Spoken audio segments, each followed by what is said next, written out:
take this thing apart, the first thing we noticed,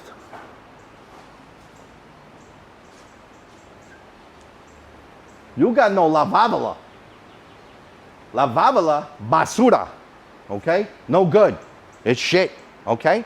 And so we come over to the thing here,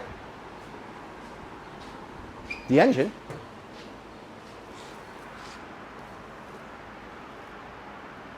There's no piston there. The piston was destroyed by the valve, cracked and fell into the pan.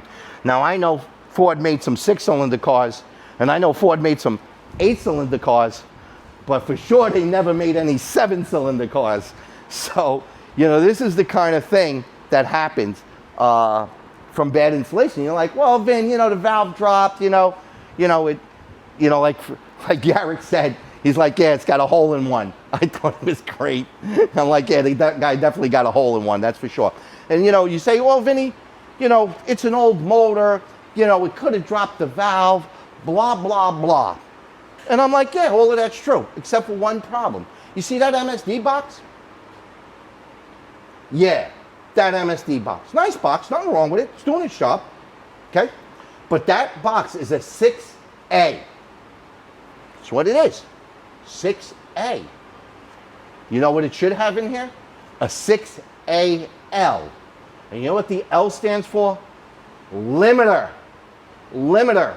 6AL with a limiter. This motor had no limiter. There's only very, very, very few ways a valve drops out, and the most common way is when it over revs. That's the most common way that any valve, modern, import, domestic, old school, you want to drop a valve, just keep banging off the limiter. So here was a car that probably would have ran forever and ever and ever, you know, if it had a limiter in it, but because whoever put this car together, again, not a great install, used the wrong MSD box because they weren't aware that a whatever year Mustang it is, 68 or 69 Mustang, 68 I think it is,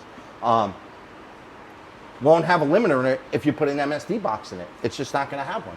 And so they bought the cheapest MSD box, they put it in there, they put the 2 wires on the distributor, they thought they were doing a great job.